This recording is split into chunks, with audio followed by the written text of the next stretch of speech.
I'd like to speak to you this afternoon on our subject, Men's Need and God's Grace. That is the title of the message.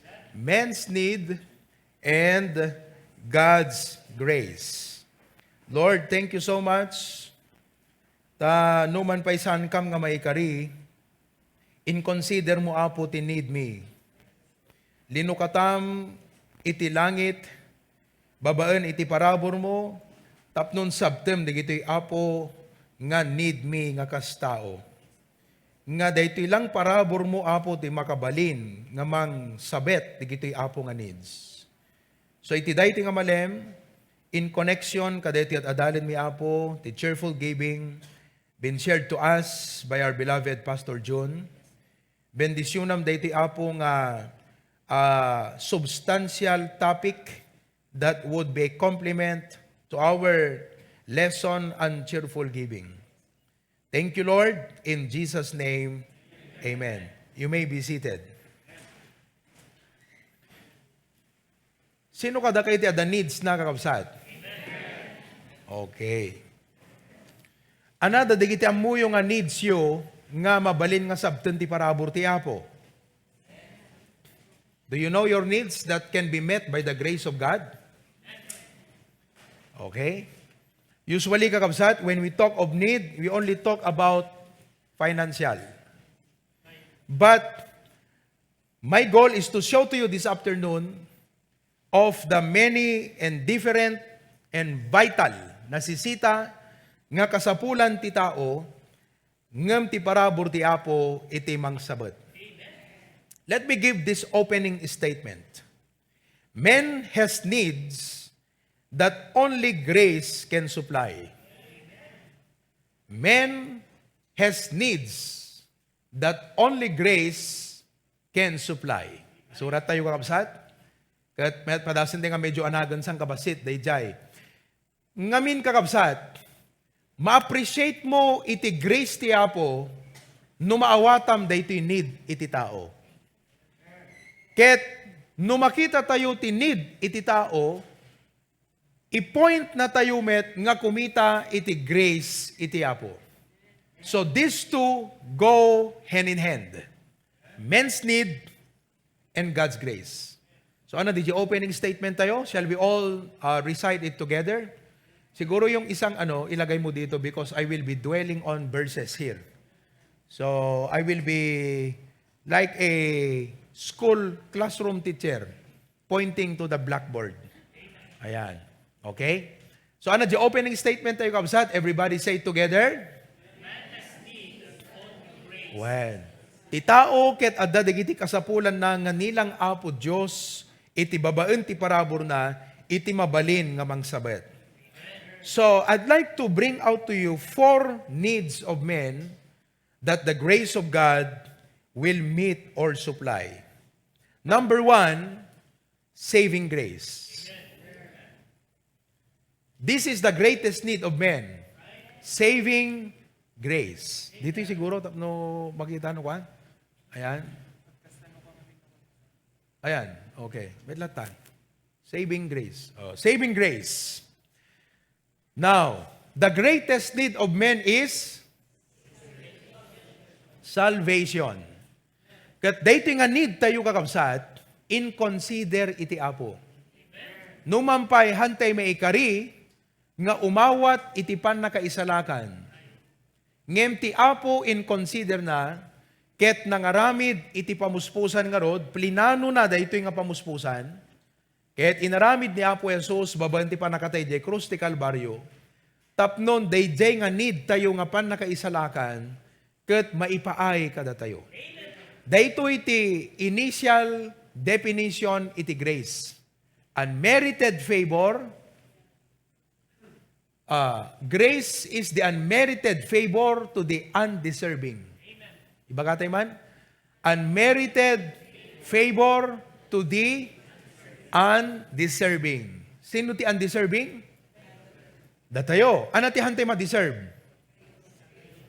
Salvation. Kundi jay good thing nga aramidon ti Apo. Kumbaga, we don't deserve that God will show good to us.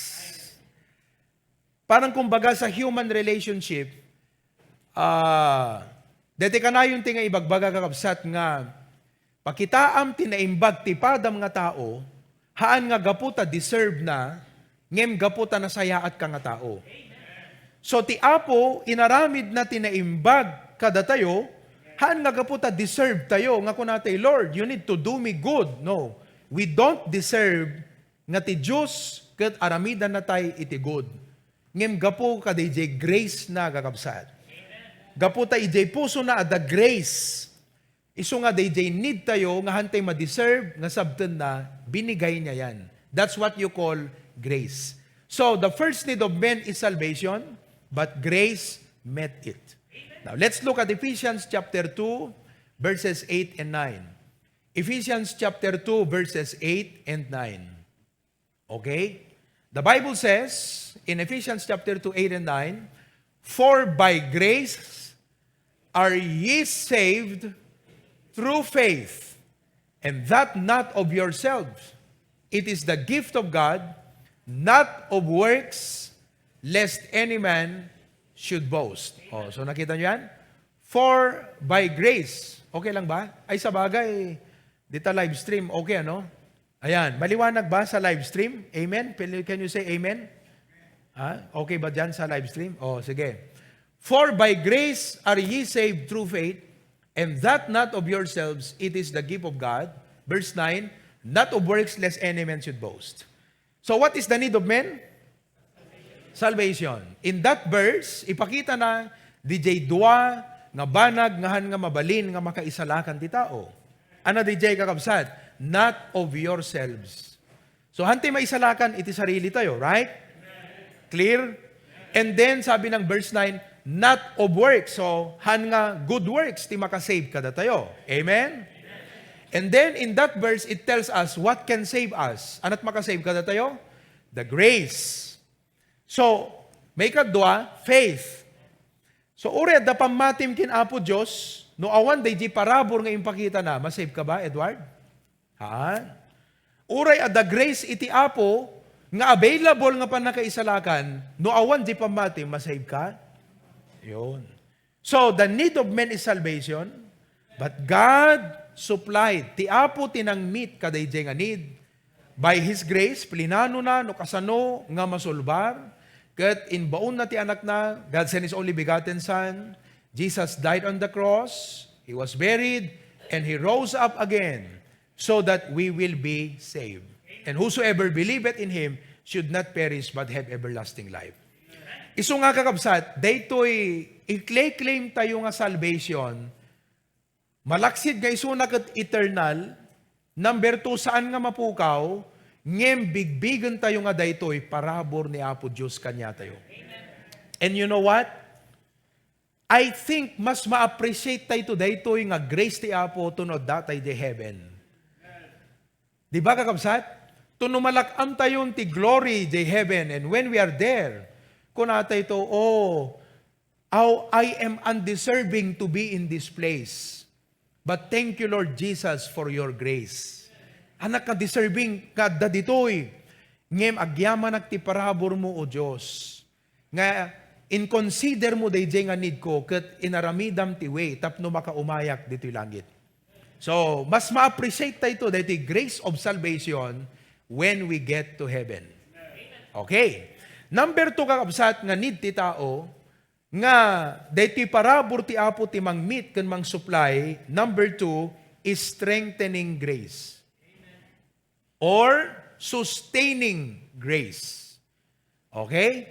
Siyempre, agparis mo tayo dyan, strengthening makapapigsa. So, no strength ko natin amin, haan lang DJ need, di physical body nga strength. Kailangan tayo pa'y kakabsat nga strong, dagiti finances tayo, strong, dagiti families tayo, okay? Strong, dagiti negosyo tayo, strong. Pag sinabi nating strong, it is capable of delivering, effective. Are you with me? So, dahito nga strength, uno power, kabalinan, to face trials, and to carry our responsibilities from time to time, ket kasapulan iti tao dayjay nga strength. Do you need that strength today? kat itad ti Apo deta nga parabor kakabsat. Now, I'd like for you to know, nga DJ umuna nga definition da iti grace kat unmerited favor given to the undeserving. Dito sumaruno kakabsat, kan di gito'y maudit, number 2 aging ganat 4, dito iti definition da iti grace. God's riches at God's riches at Christ's expense. O, ibaga tayo man amin go. God's riches. So, no riches, nabaknang nga tulong nga itod iti Apo.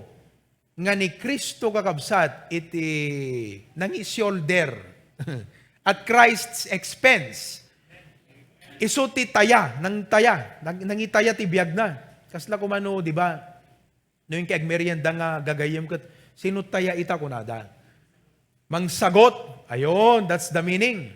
So, bali dito riches, kinabak nang nga itid tiyapo kada tayo nga anak na ni Kristo tinang sagot tapnon. Awatan tayo daytoy kakabsat nga parabor itiyapo. What is that grace? Again, is strengthening grace. So I will show to you 2 verses kat kitaan tayo kakabsat. 2 Corinthians 12:9. Okay? 2 Corinthians 12:9. And he said unto me, sino dahi nga nagsawgi ni Paul? Jesus Christ. Kunana kanyak, and the reason nga tiyapo nagsawken kwa na is because of a prayer. Nga kuna ni Apostle Paul, Lord, ikatem apo daytoy nga siit itilasag kunana. Torn in the flesh. But the Lord said, my grace is sufficient for thee. So, God did not say, okay, I will remove that problem. But God said, no, just let the problem be there. You need that. And I assure you, you will be able to go through life with that problem. Now, let me ask you a question. In what sense nga ni Apostle Paul, kasapulan na DJ kakabsat nga problema, bakit kailangan na hindi alisin ng Diyos yung problem na sinasabi ni Paul na alisin niya? Ano ba ang maitutulong ng problem na yon kay Paul? I hear an answer, to make him humble. Amen? So God said, Paul, if I remove the problem, ano nga ruti mang pahumble king ka? So the problem must be there to make you humble. And you know, I assure you, with that problem, sufficient iti parabor ko. Tapno kabalinam nga overcome deta nga problem. So, makita yu, dwa jay blessing kini Paul through that problem. It makes him humble, and so that God can give him grace all the time. Nakita yu kakabsat, DJ blessing na, di ba? So, my strength is made perfect in weakness. Pahambolin na ka. Most gladly therefore, kaya sabi niya, ngarod, I will glory in my infirmities. I-magnify ko ngarod, dayjay, kinakapoy ko. Wow, it's ironic. Aya, kasi tilubong kat ti qualification kat ipakitam DJ, strength mo. Ngam ti imatang ti apo, ipakitam jay kinakapoy mo. That the power of Christ, you see the word power is strength. It is the same thing nga kuna ni Apostle Paul, the Philippians 4, I can do all things through Christ, which strengtheneth me. Kabalinan, that is power from the word dunamis. Dunamis, kuna tayo man, Greek dijay. From where you get the word dynamite. Now, what is the meaning of dynamite? Dunamis. Okay? Oh, gatios usaran da kakabsat nga pag uma kadagiti bantay nga pagaramidan dat kalsada ket dinamita. Digiti pagaramid da iti dam. Dinamitaan da kabsat because it's so powerful nga mangburak. So Paul was saying, I need this power in my life. Ket need ko detoy. But I cannot have this power unless I see my infirmity. And I cannot see my infirmity if there is no problem. So, naglaing ti apo kakabsat ijay biyag ni Paul. Inikan ni apo Diyos iso na ti torn in the flesh, tapno makita ni Paul the infirmity na, ket it becomes a need for him to experience the power of God. Today, What are the situations in your life? In a sense, thorn in the flesh. Tapnon makitam dayjay infirmity ti biyag mo, from which you will need the power of God in your life. Identify it. Kasi kung nanagat in verse number 10, if you can show verse number 10, pwede mo bang ipakita? Therefore, I take pleasure in infirmities. Pero hanggang nagpatinggadayan kakabsat. In reproaches, these are all thorn in the flesh. Okay? In necessities. In persecution, in distresses. Marikrik na yun. Distresses is an emotional problem. Sino kada kayo the emotional problem na itakakabsat? Qualified kayo dyan. I-magnify mo ko na po Diyos dayjay. Kas ka lang may isa nga pasyente nga mapan iti apo, hamo ilimlimbang ta sakit mo, ibagamkit di. Tapno matulungan na ka. Men's need God's grace. Na i-apply ti apo jay grace, no di makita dayjay need mo. So here, the Apostle Paul now identified di gitoy nga problems ti biyag na, nga ijay na nga masapol, dahiti makuna nga strength of God. Are you able to identify the areas of your life where you can say, Lord, I need your strength in this area. I need your strength in this area. Kat ti apo kakabsat, nawadwad ti puso na nga mang-extend king ka dayta nga kas na experience ni Paul, so that you can say, I can do all things through Christ, which strengtheneth me. Identify those needs. For when I am weak, then I am strong. Even a person with a strong personality is weak. He just cannot see where he is weak, so that God can make him truly strong. Dahil itipudpud no nga strength kakabsat. Iso nga nagmayat nga, hamuyo hanag, papadat pa ng parso ti apo kada tayong insadya iti apo nga adda certain weakness uno pagkapuyam nga aspeto ti panagbiag. Tay ijay nga ipakita ti apo ti grace na gengka. Talaga nga insadya ti apo dayjay. So don't be depressed. Don't be hangka dapat madown no apay nga apay hangko kaya ket kaya da hangka dapat madown. No di ket insadya ti apo nga talaga nga dim kaya dayta nga banag. Ta iti dayta nga banag agbalin ka nga humble ti apo. Ket tapnon ijay mabalin na nga iparukpok jay parabor na gengka. So this is how we approach ourselves before God. Nga imbes nga detay maupay tayo ti bagbagi tayo. Wano kaslang ma-discourage tayo, ma-depress tayo ti bagbagi tayo ket mapantay mo ta nagbekkel kakabsaat. Ta feeling tayo, detay awan serbiti biyag tayo because I am not as good as them. I am not as smart as them. I am not as effective as them. Bakit sila kaya? Ako hindi. Instead nga DJ ti problema kakabsat, why not nga kunam, Lord, thank you. Ta in your sovereign wisdom, insadyam nga nakapuyak iti dayto nga aspeto. Ta isut mang pahambol kanya. Nakababain man nga aminen iti imatang ti tao nga nakapuyak ka dayto nga banag. Ngumking ka hanak nga mabain nga mang-amin. Tangamin apo Dios, amok nga dayto nga need ko, dayjay lang grace mo iti kasapulak iti daytoy. Man has needs that only grace can meet. So itatagakabsat, tunagawit kayo, or even now, habang dingding ang kakanyak, padasam ti mangi flip ti may nga page ti notebook mo, may saam nga isuratan. Anyat paka-frustratam nga pagkapuyam ti panagbiag, apay ngamin nga nagkapuyak, apay ngamin nga nagmudilak ka dahil nga banag, apay ngamin. You write it down. Kathang ka kung mga agawid, nagkom-complain ka ti apo nga, apay ngamin apo nga nagmudilak ka dahil nga banag, apay nga, dati ko na ti pagsasao ti unbeliever, duldog ko na. Amoy dito duldog ket, kuha kakabsat, madinga sarita na Ilocano ngam ti English ket ti meaning na daldog. DJ kan ti English na, daldog, amoy yut dal, digitoy aso nga nagrigat nga masursuruan iti tricks. Di ba ti aso gat sit, kunam kat agtugaw, stand, agtakdan. Oh, hanamangan no mo ibaga nga eat, di ba? Hanamangan. Te kunadan, it is hard to teach all dogs new tricks. So nga, duldog kunada, daldog. So instead nga dete ko nam ti bagim, apay ngamin nga kasto paunay ket ti kapoy kung paunay ngamin na ita apay. Instead of questioning, you have to look at it nga saberin will ti Apo dayjay. Talaga nga insadya ti Apo.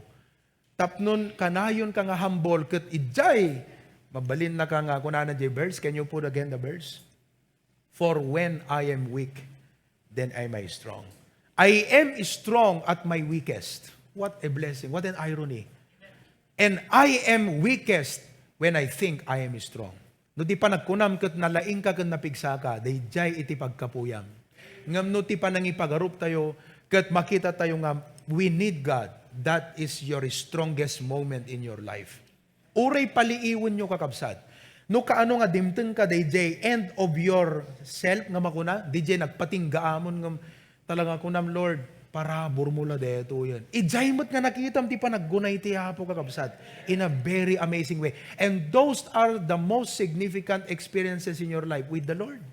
Di pa naka-experience mo ti grace ti Apo nga makuna. Iso nga, kakabsat, masapol nga identify. So now, while you are sitting down, in application, mabiling isurat mo, digiti, pakaupayam ti sarili. Adada pakaupayan yung sarili yung kakabsat. Padasan tayo di mga identify. Sino ka dakiti pagkapuyan nagat communication skills? Nakapsutak namin nagbedbed dalag O dada nagitayag ti ima na. Itat mang pahambol kada kayo. O tapno dawatin nyo ti grace ti Apo. Sino kada kayo kakabsat ti nakapoy ngagtakder ti sangsangwanan ti tattao? Ngam si kamot paborito da nga pagkarkararagan. So, kunam Lord, parabor mo nga maramit ko di gijay. Amen? Okay? Sino kada kayo kakabsat tinakapoy ti math? Oh, biruin mo yan, nagkapoy-apo iti math. But I need to pass this exam. Lord, haan nga aksidente nga siyak nga tao ta. Siyempre, maupay kat sarili, isut pagbagkalan ti aduta, apay nagalisto, damalpas di mat, dagat siyak kat nagbayag. Haan nga isut pa kaupayan nyo, deta? Agawid ka nga, nagsakit na akam mo Bakit alam nila ako hindi? Bakit ang bilis nilang maunawaan yung solution, equation? Samantalang ako, hindi ko makita. Parang, ito magmubay taulom, di ba? Pampira mo, tedi nga. Utag ang nakatataramid, tapno agandar. Pero talaga ngayon sa dati Apo, kabsat nga, namudel tayo basit ka dayjay. Kaya Carlo, taisot mang pahambol king kagat ko nam Apo. Nuhaan nga gabut parabor mo, jak balpas, di pa nagbasak. Nakapuyak ka dito yung aspect. You see that? Amen? That's what God is saying here. In Hebrews chapter 4, verse 16. Okay? So nga, nagmayat, di ba kakabsat? Nagmayat ti parabor ti Apo. Hebrews 4:16. Let us, therefore, now, let us, therefore, ti background na kakabsat, ipagpakita na nga ti Diyos, maawatan na jiriknam. So when God says, umay kayo nga road, kanyak ko na, because God was saying, I know what you feel. So you need my help. Come to me. Come boldly to the throne of grace. Remember, it's a throne. Grace. That we may obtain. Nagmayatan ka kabsat, deta word nga obtain, magunod mo. Hanga deta mapangka di may sa kabanag kat wala kang napala. Ito yung bagay na pag ginawa mo, may mapapala ka. That we may obtain what? Mercy. Maasyan ti Apo king ka. Iso ka kung kunak no ko ti Apo, Lord. Talaga ngayon sa jam nga nakapuyak ka digiti nga aspeto, tapno ituyak nagpakaasigen ka. Ket dito'y kamot nga maasyan kanyak, tapno ti parabor mo, may parupok mo. Iso nga no ti imatang ti Apo kakabsat, antay kailangan iti agpakitang tao like social media, bali mo agpakitang tao, it appears good, but before God, just be honest with the Lord. Gusto diya ko na ni Pastor John, when it comes to God, honesty is the only policy. No kayat mo nga talaga, nga pumintas iti langan-langan mo iti Apo, honesty is the best, is the only policy. God is not deceived. Kung ano di Bible, God cannot be mocked. Hamo mabalin nga talaga nga lukwan iti Apo. So in the same way, God knows everything, and if you want God, DJ mercy nga itid na, ipakita na king ka, di ipakita may di aspect, nga kasapulam ti asin na. Show to God the aspect in your life where you say, Lord, Kaasyan nak ka dito nga banag. Nuhaan nak nga kaasyan, hanak makasurvive apo ka dito nga biyag. Anak, awan ka ba ilak without your mercy? You realize that, amen? Kat ti apo, gusto na mo't dito nga relationship, this kind of conversation. Amen? Haan nga kasla dete, umasidag tayo ti apo ko, nagpanglaing tayo nga kasla, DJ Pariseo nga, Lord, agyaman nagtahanak kasking kwa na nga, kastoy, siyakit ag kastoy, fasting kada amin. Oh, Lord, you know. Pero mercy. And find grace to help in time of need. So, very clear kakabsat, itang alawas, ana digiti namnamaem nga kasapulam iti apo. Emo yo, basic deti kakabsat nga lesson. Ngem depende no kasanot laing mo nga mangyaplikar. Kastama mo't iti pa nagbasa ka. Di kita basic nga matadan mo ta eskwela, ti wisdom iday no kasano pa nang i-apply mo. So this maybe is a basic topic, but how good are you in applying this in your life? So that's the area where we need the wisdom of God. Okay? Amen?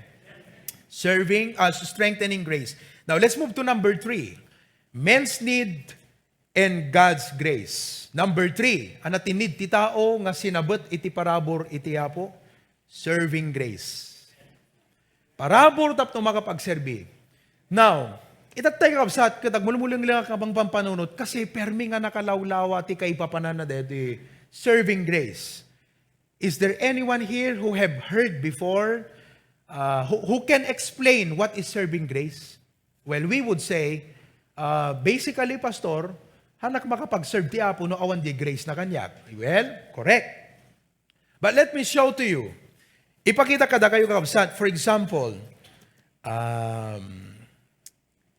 intay J kwa J, 2 Corinthians chapter 8 verse 1.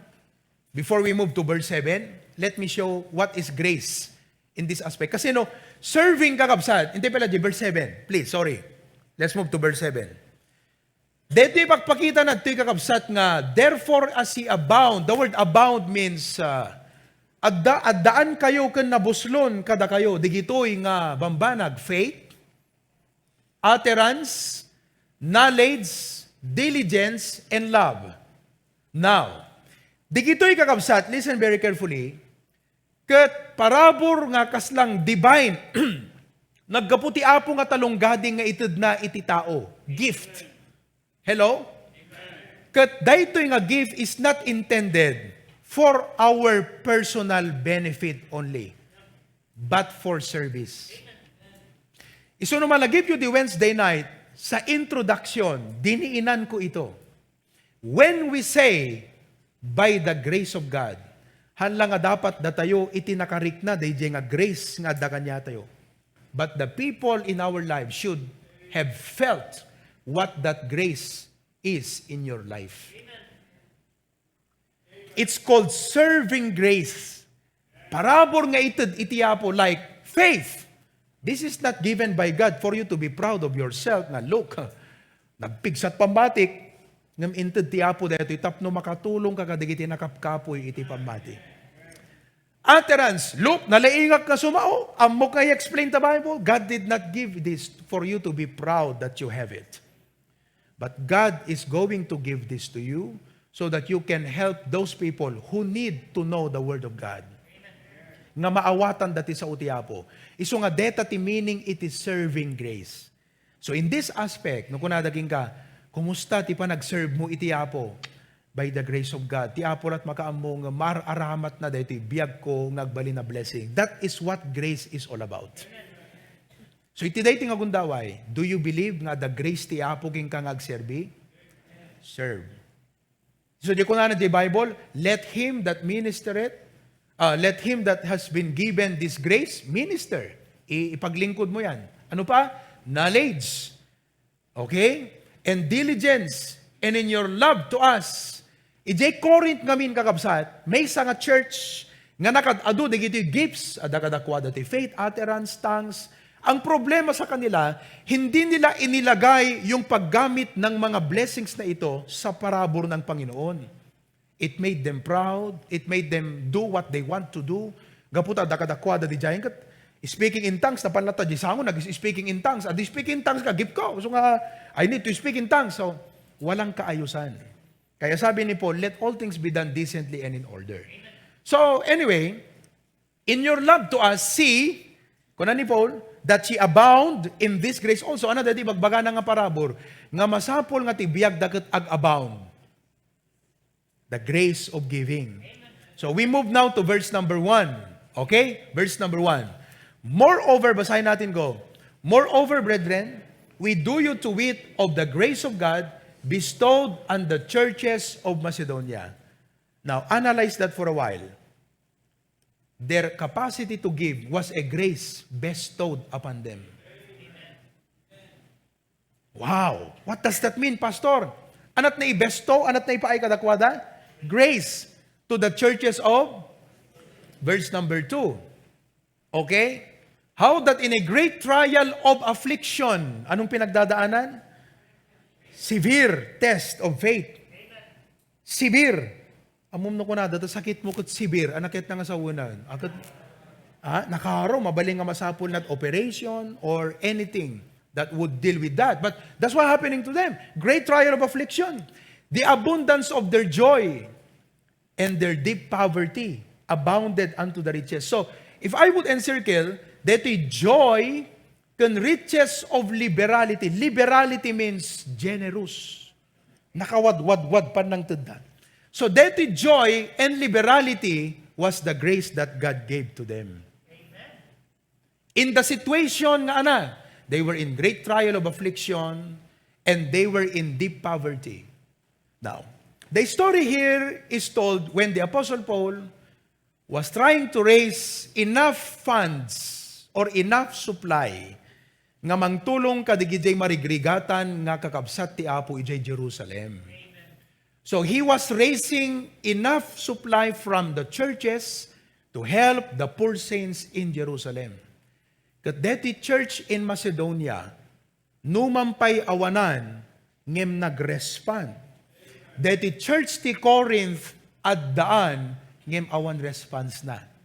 What is the difference? Grace. So, in giving, it is not about are you rich or poor. It is not about do you have much or little. It's the grace that God puts in your heart to give. Kat dating a grace kakabsat, if we move to verse number 8, tignan natin. I hope I got it. Verse number 8. I speak not by commandment, but by occasion of the forwardness of others, and to prove the sincerity of your love. The grace of giving was all about love. Kasi kung nakita nyo, digiti da duma, impakita dati ayat da. So how about you? Where is your love? You have resources, but where is your love? These people may not have resources, deep poverty, but they have love. Kat day nga love kakabsat, nga tarigagay kadakwada nga makaited. Grace ti Apo yun. Amen. Hello? Amen. In the same way, in 2 Corinthians 9:8, let's look at 2 Corinthians 9:8.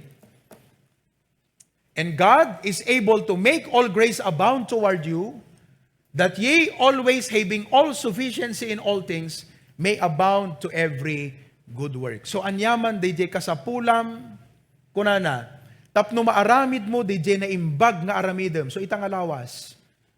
Ana, digiti na imbag nga aramidem. No na imbag nga aramid, kunana kat the recipient na. Ti point na ti kakabsat, J grace ti Apo nga mang parang ay ti biyag tayo, adda dapat agbalin nga recipient na hanlang adda tayo. Iso nga no, adda iti mariknam nga grace ti Apo ti biyag mo, saludsudom ti Apo, Lord.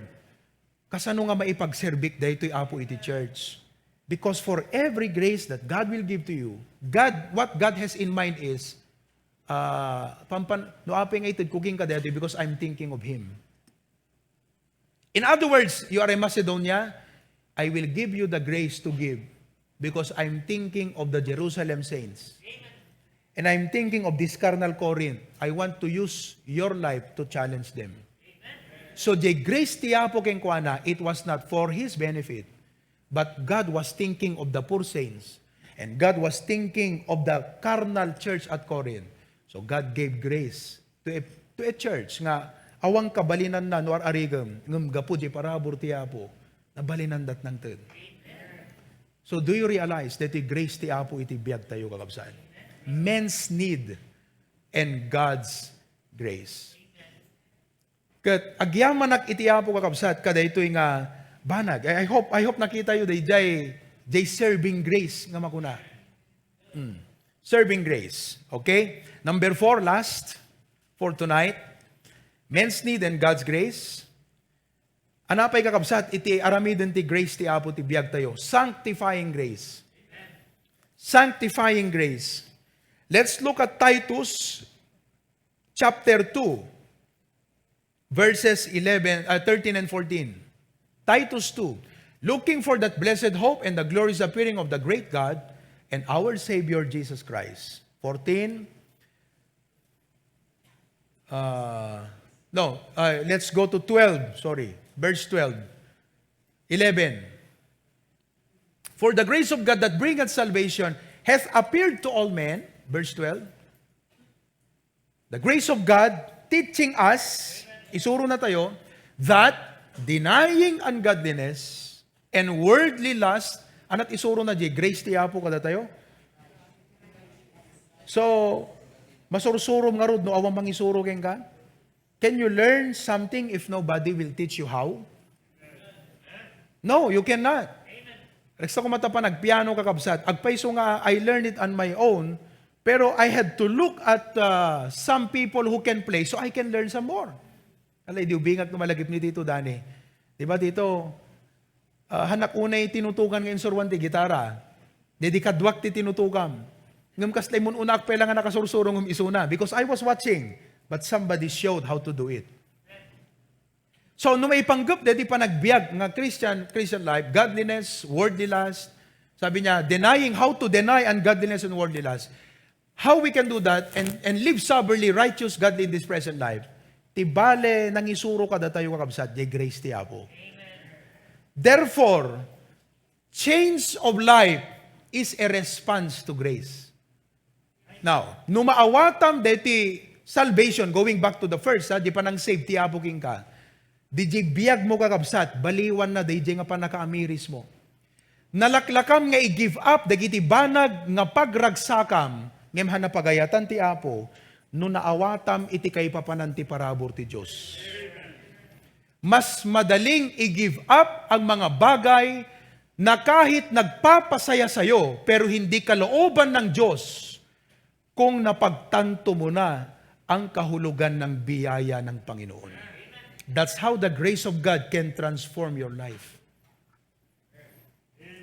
Iso nga no ti may nga Christian ket backslidden ket unfaithful, ti damagam ken kuana. Kasanot pa nakaamiris mo ti panangisave ti Apo king ka. Is that data ti iso papak mo ti Apo ti kinaimbag na gan ka? Patinding konsensya yun, di ba? Parang kumbaga sabihin ko sa pulpit na to, okay, backslide ka. God save you. You owe God your life, you owe God your salvation, you owe God all of your blessings. After all that He has done, ganyan ang ipakita mo sa Kanya. Yun, that's how grace will teach us. Amen. Romans 6:1. As I close, Romans chapter 6, verse 1. Okay? What shall we say then? Shall we continue in sin that grace may abound? Is that how grace taught us? Tika din suro ti grace kat, okay, gaputa saved kayon, kat grace, we are under grace, you are free to do what you want. We are studying a topic in Baptist history. Ang kumakot, di exact na word na, nalipatak. Sinigitay surusurok dito yan, ti Baptist history. Ngayon, di nga teaching kakabsat, ti meaning na, di nga teaching during those time, mangrugrugi ti church, di early church, okay? The early church. Di seeds of apostasy. Listen very carefully. No kasano nga di ti church ket limihis. Ket ininot kakabsat nga nagtaod isunan nga apostate church. Although adada di kiti nabati kakabsat nga they are the pillar and ground of the truth. Napintasang discuss to dito iti Baptist distinctives. Para mas lalong ma-appreciate nyo why we stand for what we stand as Baptist.